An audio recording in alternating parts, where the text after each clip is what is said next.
जगत जननी माँ दुर्गा की तीसरी शक्ति का नाम है चंद्रघंटा। नवरात्रि उपासना में तीसरे दिन इन्हीं के विग्रह का पूजन आराधन किया जाता है। इनका यह स्वरूप परम शांतिदायक और कल्याणकारी है। इनके मस्तक में घंटे के आकार का अर्धचंद्र है। इसी कारण इन्हें चंद्रघंटा देवी कहा जाता है। इनके शरीर का रंग स्वर्ण के समान चमकीला है। इनके 10 हाथ हैं। 10 हाथों में खड्ग आदि शस्त्र तथा बाण आदि अस्त्र विभूषित हैं। इनका वाहन सिंह है। इनकी मुद्रा युद्ध के लिए उद्यत रहती है। इनके घंटे की इसी भयानक चंड ध्वनि से अत्याचारी दानव दैत्य राक्षस सदैव प्रकंपित रहते हैं। नवरात्र की दुर्गा उपासना में तीसरे दिन की पूजा का अत्यधिक महत्व है। इस दिन साधक का मन मणिपुर चक्र में प्रविष्ट होता है। माँ चंद्रघंटा की कृपा से उसे अलौकिक वस्तुओं के दर्शन होते हैं, दिव्य सुगंधियों का अनुभव होता है तथा विविध प्रकार की दिव्य ध्वनियाँ सुनाई देती हैं। ये क्षण साधक के लिए अत्यंत सावधान रहने के लिए होते हैं। माँ चंद्रघंटा की कृपा से साधक के समस्त पाप और बाधाएं विनष्ट हो जाती हैं। इनकी आराधना सद्य फलदायी है। इनकी मुद्रा सदैव युद्ध के लिए अभिमुख रहने की होती है।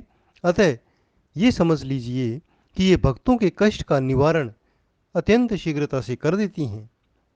इनका वाहन सिंह है।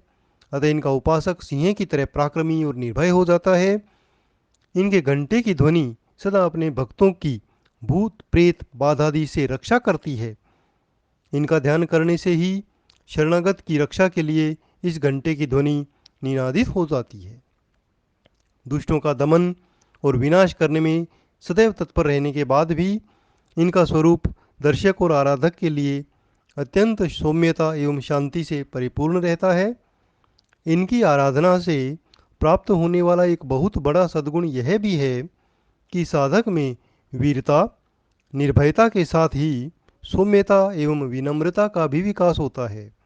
उसके मुख नेत्र तथा संपूर्ण काया में कांति गुण की वृद्धि होती है। स्वर में दिव्य अलौकिक माधुर्य का समावेश हो जाता है। माँ चंद्रघंटा के भक्त और उपासक जहाँ भी जाते हैं लोग उन्हें देखकर शांति और सुख का अनुभव करते हैं।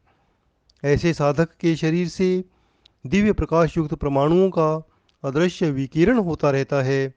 यह दिव्य क्रिया साधारण चक्षुओं से दिखलाई नहीं देती, किंतु साधक और उसके संपर्क में आने वाले लोग इस बात का सदा अनुभव करते रहते हैं।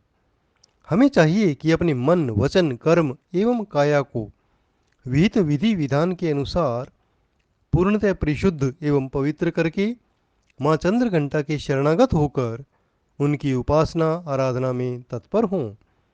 उनकी उपासना से हम समस्त सांसारिक कष्टों से विमुक्त होकर सहज ही परम पद के अधिकारी बन सकते हैं। हमें निरंतर उनके पवित्र विग्रह को ध्यान में रखते हुए साधना की ओर अग्रसर होने का प्रयत्न करना चाहिए। उनका ध्यान हमारे इहलोक और परलोक दोनों के लिए परम कल्याणकारी एवं सद्गति को देने वाला है। जय माँ चंद्रघंटा देवी।